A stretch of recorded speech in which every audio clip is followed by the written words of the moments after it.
बिस्मिल्लाहिर्रहमानिर्रहीम। अस्सलाम वालेकुम नाज़रीन, मैं हूं doctor Mohammad Salim and welcome to National Narrative. नाज़रीन, पाकिस्तान ने अफ़गानिस्तान के अंदर मिलिट्री ऑपरेशन किया है और ये जो मिलिट्री ऑपरेशन हुआ है, ये इसका जो पस मंज़र है वो ये है कि आज से कोई 3 दिन पहले पाकिस्तान के जो एक कमांडिंग ऑफिसर थे सैयद काशिफ अली, कर्नल काशिफ अली और कैप्टन अहमद बदर शहीद और उनके साथ दीगर लोग, टोटल 7 शहादतें हुई। और इन शहादतों के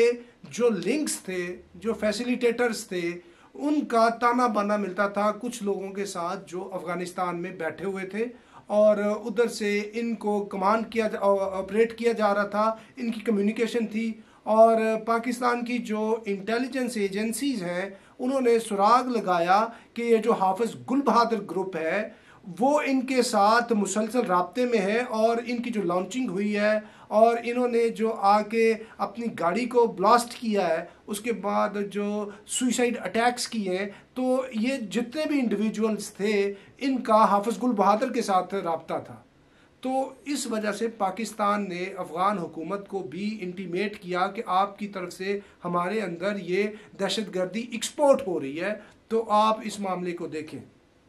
तो अभी जो ये वाक़या हुआ है कि पाकिस्तान को इस लेवल पे जाके ये कार्रवाई करनी पड़ी है कि military operation inside Afghani land ये जो किया है, तो इससे जो अफ़गानिस्तान और पाकिस्तान के ताल्लुकात हैं वो किस रुख जाएंगे और इससे रीजन जो है वो क्या इंस्टेबिलिटी की तरफ जाएगी, इससे क्या जो पाकिस्तान का मगरबी बॉर्डर है वो दोबारा से एक्टिवेट हो जाएगा, क्या ये जो अफ़गान पाकिस्तान जो ताल्लुकात थे जो पर्टिकुलरली पिछले 2 साल से since the withdrawal of American troops, ये जो ताल्लुकात थे ये बड़ी कशीदगी का यानी उतार चढ़ाव का शिकार थे और अभी तक ये किसी बैलेंस पोजीशन पे नहीं है। और इनको बैलेंस्ड फॉर्म में लाने के लिए जो कोशिशें काविशें हो रही थी, क्या ये जो ऑपरेशन है उनके ऊपर ये कोई कारी ज़रब तो नहीं है? तो इस चीज़ का हमें जायज़ा लेना होगा, इसमें कोई दो राय नहीं है कि पाकिस्तान बार बार ये बात करता रहा है since the government of Ashraf Ghani and Hamid Karzai, even ये पाकिस्तान बात करता रहा कि आपके अंदर से ये बैठ के ये जो कुन्नड़, नूरिस्तान और ये जो कुर्रम का जो एडजेसेंट आपका वो बॉर्डर है, ये सारा जो बेल्ट है, इधर से टीटीपी वाले जाके अपनी हाइडाइट बना लेते हैं, ये उनकी सेफ हेवन्स हैं। और इधर से ये जो सवात के अंदर ये जो मंगल बाग टाइप ये जो लोग बैठे हुए थे, ये जो टीटीपी के नूर वली महसूद और ये जो बड़े पिछले जो इनके साबका जो कमांडर्स थे वो जाके इधर जाके बैठ जाते हैं और इधर जब वो बैठते हैं तो इनको वेपन भी मिल जाता है, इनको उधर एमुनिशन भी मिलता है, इनको उधर डॉलर्स भी मिलते हैं, इनको लॉजिस्टिक्स भी मिलती है, इनको इंटेलिजेंस भी मिलती है, इनको सारी फैसिलिटेशन मिलती है। अभी ये जो सारा कुछ ये जो किया जाता है इनके लिए इंतज़ाम व इंसराम, इसके अंदर बिला किसी शक व शुबे के हिंदुस्तान तो इन्वॉल्व है। रॉ की तो ये एक मुसलसल इसके अंदर इन्वॉल्वमेंट है जो पाकिस्तान ने बारहा इंटरनेशनल मीडिया को अपने सबूतों के साथ दे दी। Prime minister of Pakistan Yusuf Raza Gilani ने शर्म शेख मिस्र के अंदर अपने काउंटर पार्ट मनमोहन सिंह को सारे सबूत दिए कि अफ़गानिस्तान से बैठ के कैसे हिंदुस्तान पाकिस्तान के अंदर जो है वो टेररिज्म करा रहा है। और ये बात जो इंडियन क्रॉनिकल्स है उसके अंदर भी पाकिस्तान ने ये पेश की। और ये जो डोजियर दिया पाकिस्तान ने टेररिज्म के ऊपर, जिसके अंदर सबूतों के साथ ये चीज़ बता दी कि अफ़गान सरजमीन जो है वो इस्तेमाल होती है, करता हिंदुस्तान है। हिंदुस्तान ये सारी चीज़ें देता है, वेपन, एमुनिशन, पैसे, लॉजिस्टिक्स, इंटेलिजेंस, लेकिन ये बैठ के उधर से ऑपरेट करते हैं और उधर से ये बंदों को लॉन्च करते हैं। मुख्तलिफ इनके रूट्स हैं, उन रूट से कभी ये सुसाइडर भेजते हैं, कभी बॉम्ब ब्लास्टर भेजते हैं, कभी ये टारगेट किलर भेजते हैं, कभी ये बिहेडर भेजते हैं। मतलब मुख्तलिफ तरह के जो यानी हमला आवर और ये दहशत गर्द हैं उधर से आते हैं। और ये अफ़गान हुकूमत को भी पता है ये जो कोयटा शूरा थी, ये जो इधर बैठे हुए हैं, और हकानी जो ग्रुप था, उनको भी पाकिस्तान ने सबूत दिए हुए थे कि भाई ये चीज़ें हो रही हैं, और इन्होंने पाकिस्तान के साथ कमिटमेंट्स की थी। ये जब अफ़गान वॉर लड़ रहे थे ना, उस वॉर के दौरान भी इन्होंने पाकिस्तान को कमिटमेंट्स दी थी कि जब हम पावर में आते हैं तो ये जो टीटीपी के जितने लोग हैं और इसके अलावा भी दिगर जितने लोग टेररिज्म पाकिस्तान में करते हैं, हम उनको अफ़गानी सोइल से निकाल देंगे और आपको ये शिकायत नहीं होगी। आप ये देखें कितनी दफ़ा जब से ये हुकूमत बनी है तालिबान की अफ़गानिस्तान के अंदर, इन्होंने ये कहा है कि पाकिस्तान हमारा दूसरा घर है, ये this is a home away from home है, और पाकिस्तान तो हमारा जुड़वा भाई है। इनके साथ हमारे बहुत बड़े तारीख़ी, जोग्राफियाई, लिसानी, सकाफ़ती, ख़ानदानी और ईमानी हर तरह के ताल्लुकात हैं, और पाकिस्तान और अफ़गानिस्तान की तरक्की आपस में जुड़ी हुई है, ये सबको पता है। लेकिन इसके बावजूद जब से ये तालिबान की हुकूमत आई है तब से लेके अब तक हमारे ताल्लुकात इनके साथ नॉर्मल नहीं है। और हमने पहले भी ये बात की थी कि अगर आपने टीटीपी को, हुकूमत पाकिस्तान ने उधर से बिल्कुल उसको वाइप आउट कराना है, उसका तरीका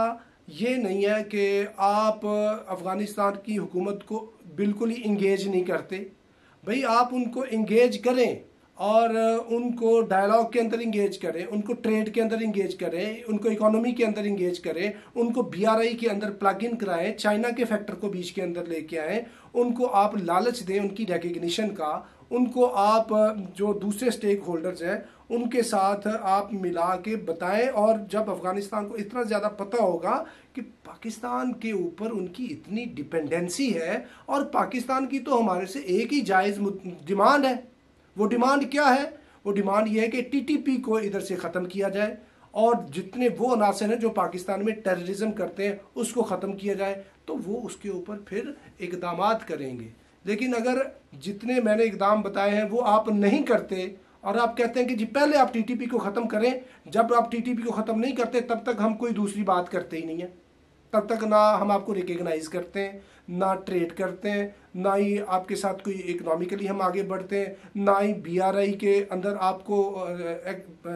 प्रैक्टिकली लाने के लिए कोशिशें करते हैं। तो फिर होगा क्या? फिर तो एक स्टेलमेट है जो 2 साल से चल रही है, और उस स्टेलमेट के अंदर ये पहले उन्होंने टेररिज्म यानी उनकी सोयल से हुई है। हम नहीं कह रहे अफगान गवर्नमेंट है इसके अंदर,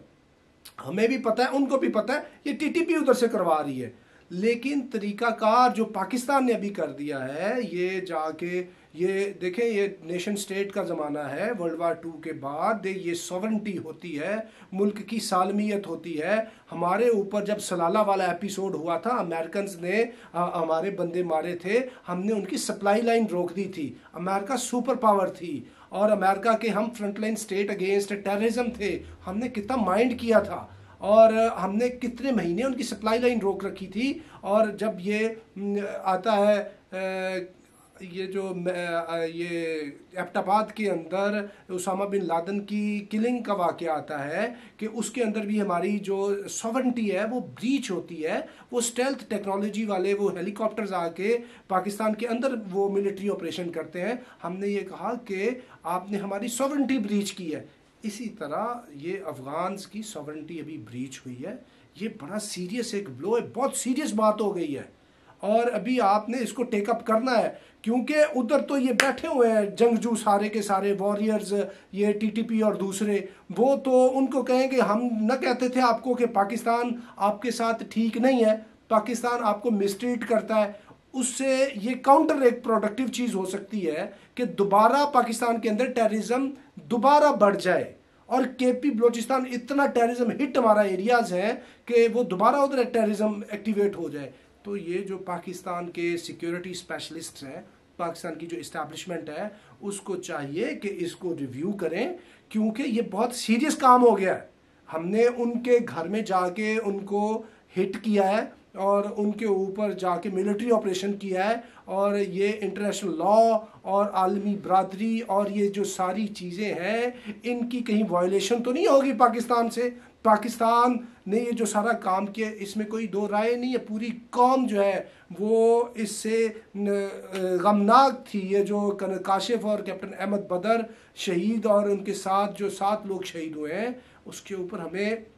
बहुत गम है, बहुत ही ज़्यादा अफसोस है, गुस्सा भी है, और इसके ऊपर हर एक बंदे ने मजम्मत की है। लेकिन इनके जो दुश्मन हैं उनको कैसे इंगेज किया जाए, वो ना हो कि उनको इंगेज करते करते हम अपनी वेस्टर्न जो पूरी की पूरी जो बेल्ट है उसको दोबारा से डिस्टेबलाइज ना कर लें। तो ये एक बड़ा पेचीदा सा मामला है। इसके ऊपर जो पाकिस्तान के पावर एचलॉन्स के अंदर लोग बैठे, पर्टिकुलरली पाकिस्तान की जो पावरफुल इस्टेब्लिशमेंट है, उसको ये देखना होगा, सोचना होगा कि कहीं ये खित्ता डिस्टेबल होके हमारा वेस्टर्न जो एक ब्रादर इस्लामी मुल्क जो है वो हमारे से खफा होके हमारा कहीं दुश्मन ना बन जाए, और इस दुश्मनी को हमारा असली अबदी जो दुश्मन है हिंदुस्तान वो एक्सप्लॉइट ना करे, और इस दुश्मनी को दोबारा से अमेरिका आके हमारे खिलाफ ना कोई चीज़ इस्तेमाल करे। और इस सारी सूरत हाल का हमें जायज़ा लेना होगा और फिर चीज़ों को आगे बढ़ाना होगा। तो नाज़रीन, अब तक के लिए इतना ही। अब next time, thank you very much. Pakistan जिंदाबाद।